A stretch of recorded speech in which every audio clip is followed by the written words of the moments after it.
Hi guys, hope you all are doing good. Okay, today before I start my presentation, a gentle reminder to all of you guys.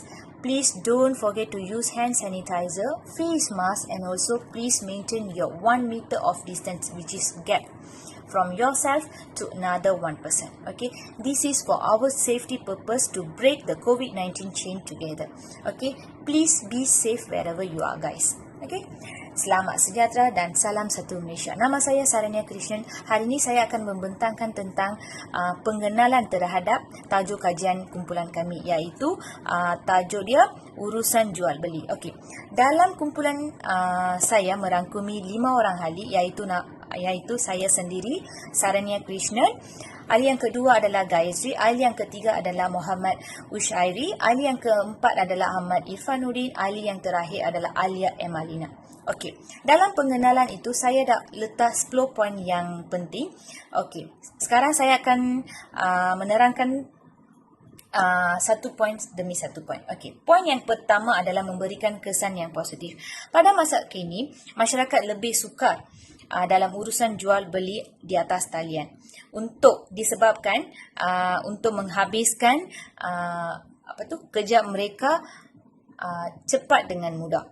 Sebab itulah mereka selalu membeli belah dalam di atas talian. Okey. Poin yang kedua adalah pelbagai jenis penawaran yang diwawarkan. Okey. Penjual mengeluarkan pengiklanan pengiklanan dengan idea-idea yang macam idea gila-gila lah orang kata, kan, untuk menarik perhatian masyarakat ataupun pengguna. Barulah pembeli akan berminat ataupun sukar untuk membeli belah dalam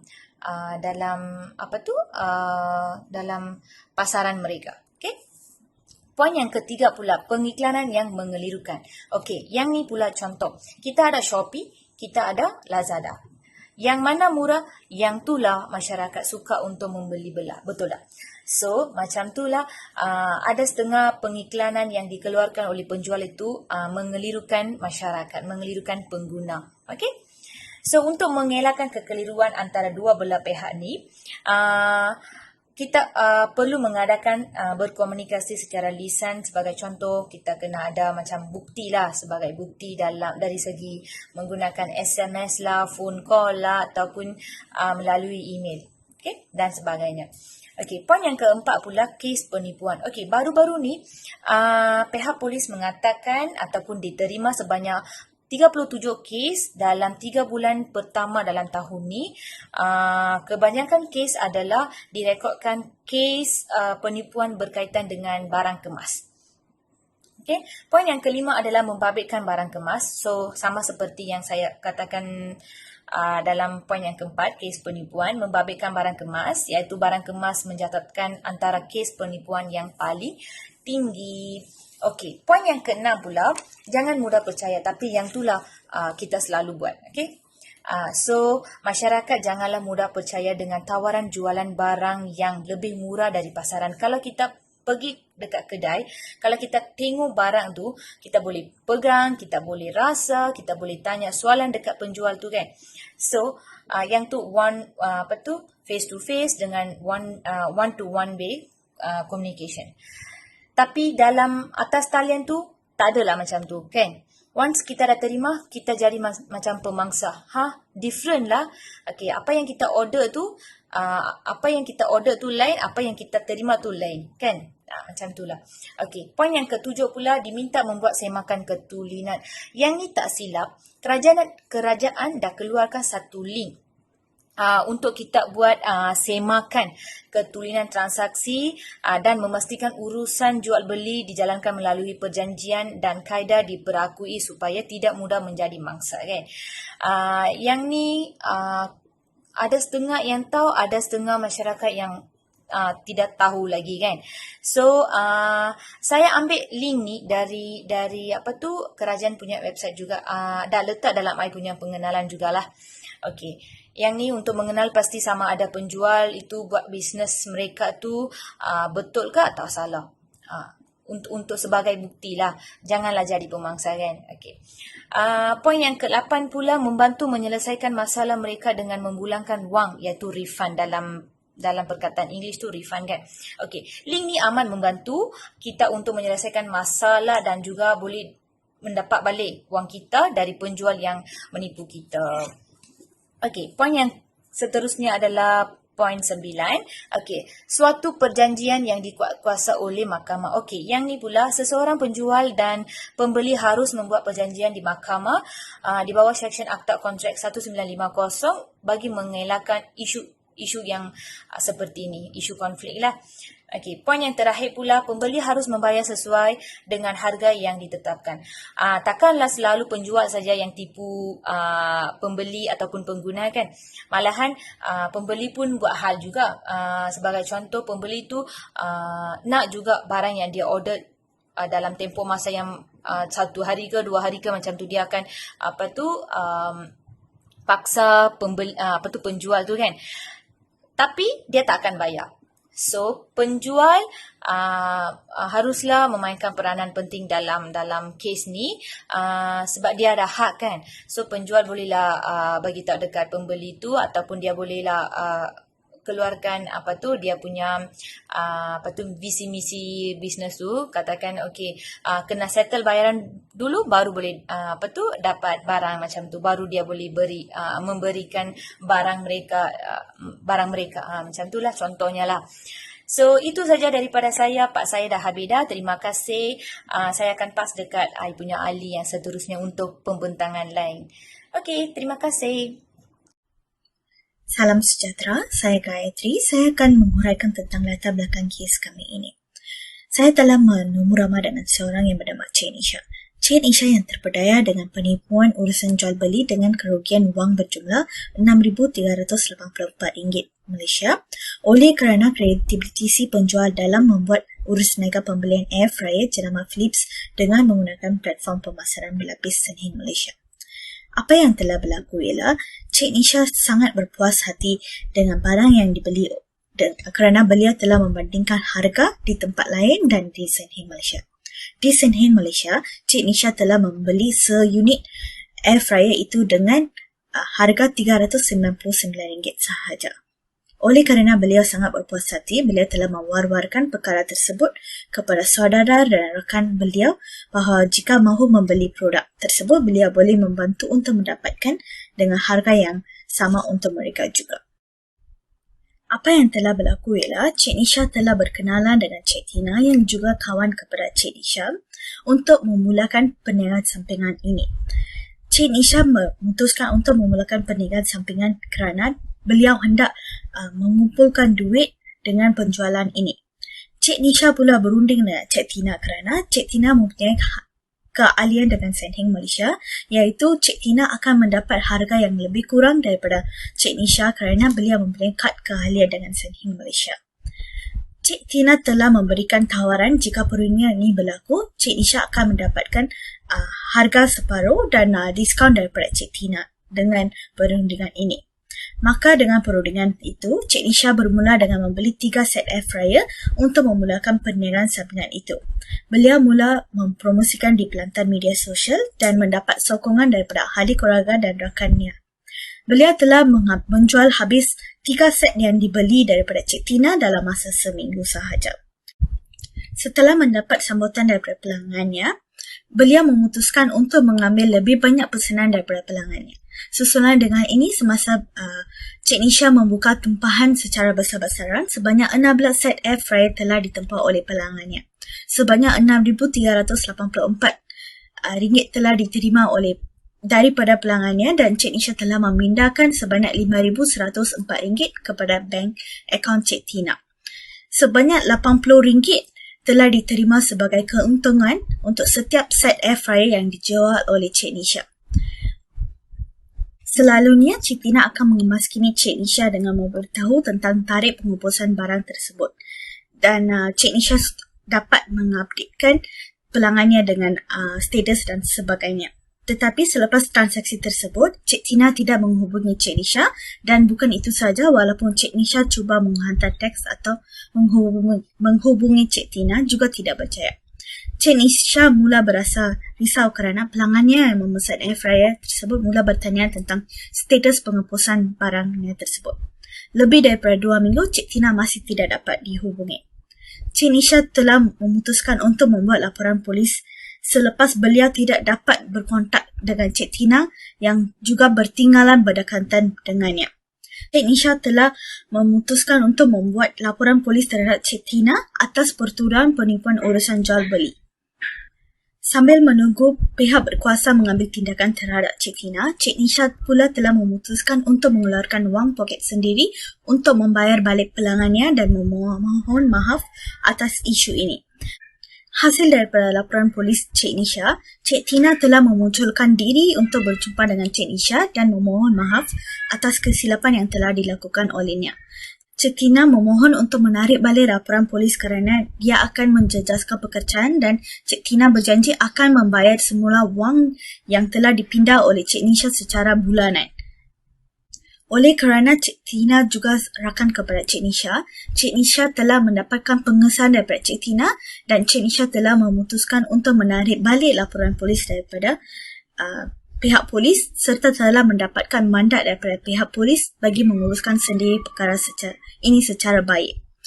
Pihak polis juga memberi amaran kepada Cik Tina supaya tidak mengulangi kesilapan ini. Selepas 3 bulan, Cik Tina telah menjelaskan segala pembayaran yang telah dilakukan kepadanya. Selepas kejadian ini, Cik Nisha tidak lagi mengambil tempahan dan tidak membuat sebarang perniagaan sampingan.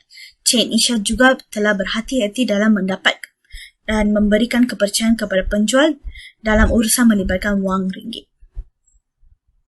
Assalamualaikum warahmatullahi wabarakatuh. Saya Ahmad Ibaduddin bin Jamaluddin, nombor metrik 258216. Okey, di sini saya akan bentangkan berkenaan dengan analisis kes, iaitu analisis kes atas isu situasi iaitu Cik Nisha yang terpedaya dengan penipuan jual beli air fryer dengan kerugian wang berjumlah RM6,384. Okey, kat sini ada 3 analisis kes, iaitu yang pertama.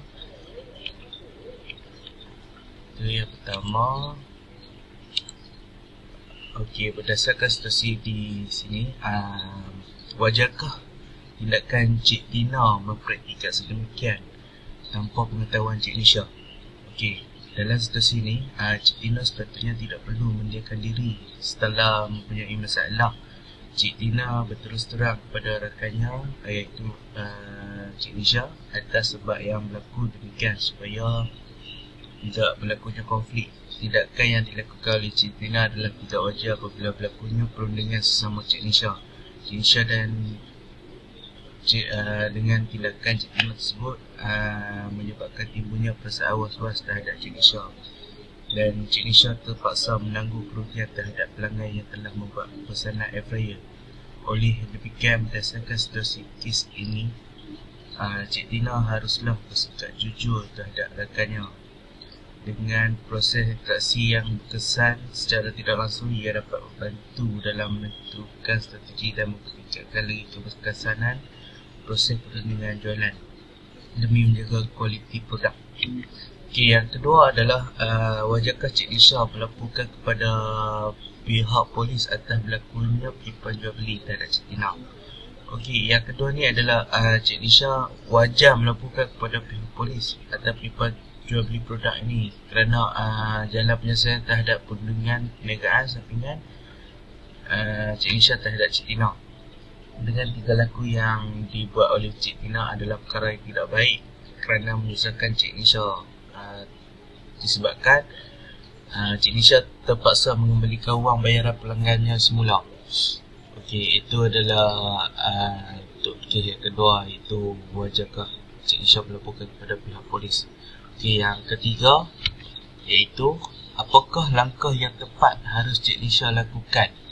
Okey, jika Cik Tina ingin mengembalikan wang Cik Nisha, langkah yang tepat harus dilakukan oleh Cik Nisha dengan melaporkan hal berkenaan kepada pihak berkuasa, iaitu PPDA-KK, atas sebab penipuan jual beli barangan dan mengambil hak pengguna dengan tanpa sebab.